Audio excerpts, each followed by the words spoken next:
Umat Allah yang diberkati Tuhan, dimanapun Anda berada, saya percaya kebaikan, kemurahan, kasih sayang Tuhan selalu menyertai kita, anak-anaknya.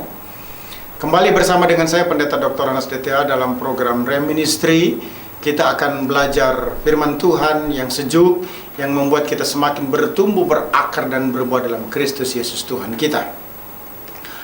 Pengajaran tentang dosa di bagian pertama, saya telah menyampaikan bahwa istilah dosa baik dalam perjanjian lama maupun perjanjian baru dapat dirangkum menjadi dua. Pertama, dosa adalah segala yang tidak harmonis atau tidak sesuai dengan karakteristik atau kehendak Allah.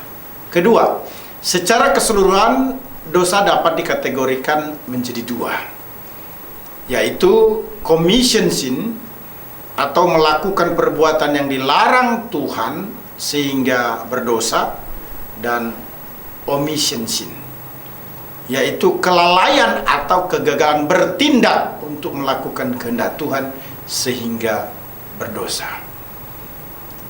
Pengajaran tentang dosa bagian kedua ini menekankan tentang commission sin. Apa sebenarnya commission sin? Sin of commission are overt sinful acts. They are sinful because they are something we do that we are not supposed to do. Bisa diartikan bahwa sin of commission atau dosa commission adalah tindakan yang terbuka dan berdosa. Mereka berbuat dosa karena melakukan sesuatu yang tidak seharusnya dilakukan. Sin of commission are things that you should not do but you did anyway. Artinya dosa commission adalah hal-hal yang tidak harus Anda lakukan tetapi Anda melakukannya. Dikatakan sins of commission are things that you should not do but you did anyway. Dosa commission adalah hal-hal yang tidak harus Anda lakukan tetapi Anda tetap melakukannya. Jadi commission sin adalah dosa melakukan. Maksudnya melakukan yang dilarang sehingga berdosa. Keluaran 20 ayat 1 sampai 17 menjelaskan tentang 10 perintah Tuhan. 10 perintah Tuhan atau perintah Allah yang banyak digunakan di kalangan Kristen Protestan itu menjelaskan dua bagian. Bagian pertama mengatur tentang hubungan manusia dengan Tuhan, yakni hukum pertama dan hukum keempat. Selanjutnya bagian kedua mengatur hubungan manusia dengan sesama, yakni hukum kelima sampai dengan yang ke-10. Pertama, jangan ada padamu Allah lain di hadapanku. Hukum pertama ini dijelaskan juga dalam Keluaran 20 ayat 3. Jangan ada padamu Allah lain di hadapanku. Selanjutnya dalam Ulangan 32 ayat 39 juga dinyatakan, lihat sekarang bahwa akulah dia. Tidak ada Allah kecuali aku. Akulah yang mematikan dan yang menghidupkan. Aku telah meremukkan, tetapi akulah yang menyembuhkan. Dan seorang pun tidak ada yang dapat melepaskan dari tanganku. Tidak boleh ada Allah lain di hadapan Allah yang sesungguhnya. Karena kematian dan kehidupan hanya ada pada Allah Israel. Hukum yang kedua adalah jangan membuat patung untuk disembah. Keluaran 20 ayat 4 menyatakan sampai dengan ayat yang ke-6. Jangan membuat bagimu patung yang menyerupai apapun yang ada di langit di atas, atau yang ada di bumi di bawah, ataupun yang ada di dalam air di bawah bumi. Jangan sujud menyembah kepadanya dan beribadah kepadanya. Sebab aku Tuhan Allahmu adalah Allah yang cemburu, yang membalaskan kesalahan bapa-bapa kepada anak-anaknya, kepada keturunan yang ketiga dan keempat dari orang-orang yang membenci aku. Tetapi aku menunjukkan kasih setia kepada beribu-ribu orang, yaitu mereka yang mengasihi aku dan yang berpegang pada perintahku. Larangan membuat patung untuk disembah juga dimaknai tidak seorang pun dapat membuat patung Tuhan Allah. Hukum yang ketiga, jangan menyebut nama Tuhan dengan sembarangan. Keluaran 20 ayat yang ke-7 berkata, jangan menyebut nama Tuhan Allahmu dengan sembarangan, sebab Tuhan akan memandang bersalah orang yang menyebut namanya dengan sembarangan. Menyalahgunakan nama Allah termasuk membuat janji palsu, menyebutnya dengan tidak sungguh-sungguh atau sembarangan, atau mengutuk dan menghujat dengan nama Allah. Nama Allah harus dikuduskan, dihormati, dan disegani sebagai amat kudus, dan hanya dapat dipergunakan dengan cara yang suci. Hukum yang keempat, kuduskanlah hari Sabat. Keluaran 20 ayat 8 sampai dengan ayat yang ke-10 memberikan penguatan. Ingat dan kuduskanlah hari Sabat. 6 hari lamanya engkau akan bekerja dan melakukan segala pekerjaanmu. Tetapi hari ke-7 adalah hari Sabat Tuhan Allahmu. Maka jangan melakukan sesuatu pekerjaan, engkau atau anakmu laki-laki atau anakmu perempuan, atau hambamu laki-laki atau hambamu perempuan, atau hewanmu atau orang asing yang di tempat kediamanmu.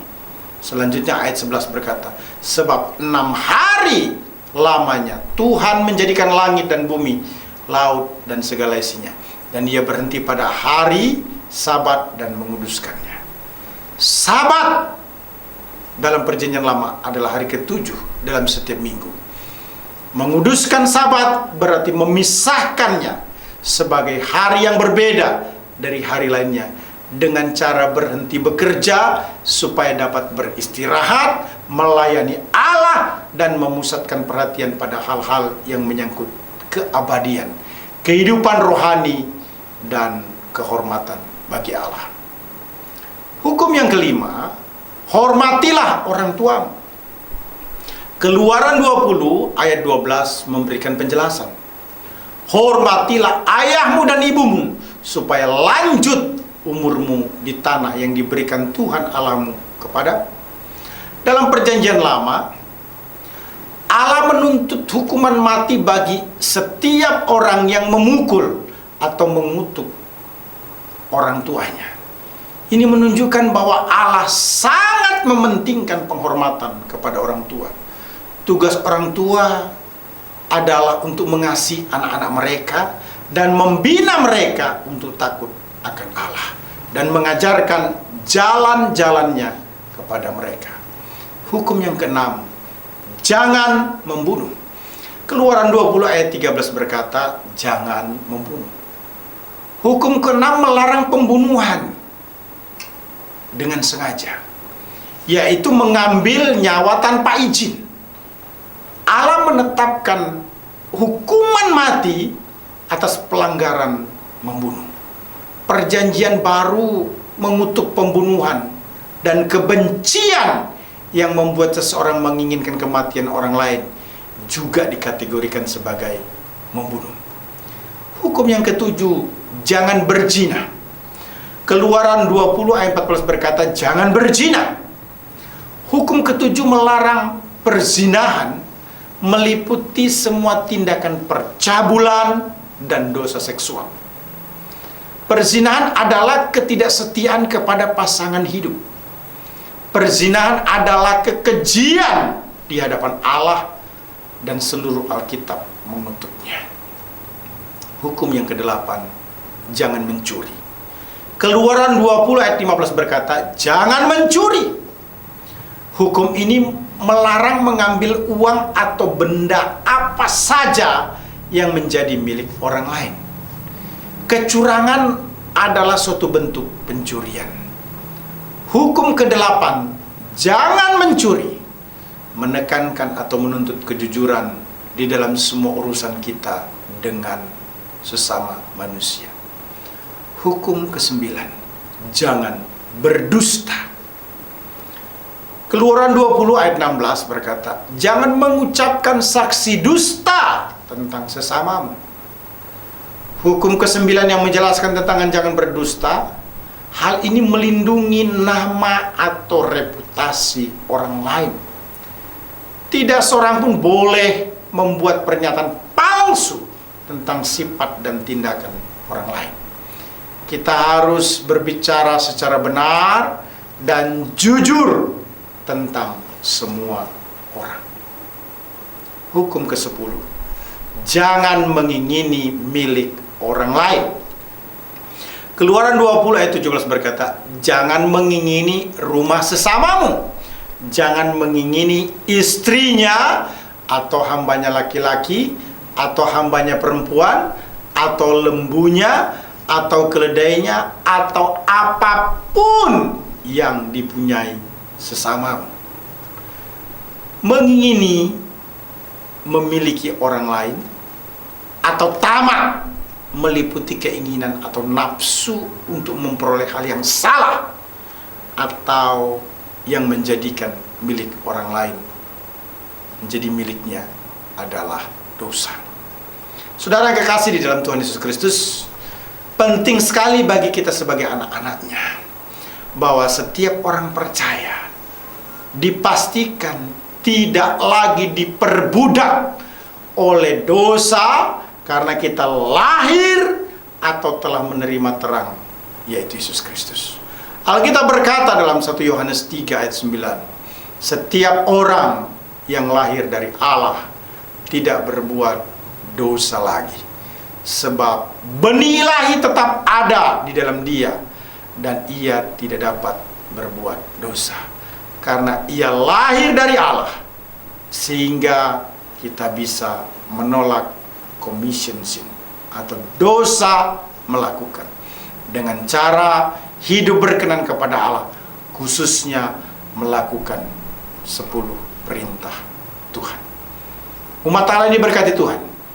Hari ini Tuhan mengingatkan kepada kita untuk jangan ada padamu Allah lain di hadapanku. Jangan membuat patung untuk disembah. Jangan menyebut nama Tuhan dengan sembarangan. Kuduskanlah hari Sabat. Hormatilah orang tuamu. Jangan membunuh, jangan berzina, jangan mencuri, jangan berdusta, jangan mengingini milik orang lain. Maka kita akan hidup memuliakan, menyenangkan hati Tuhan. Tuhan Yesus memberkati. Kau tetap selamanya.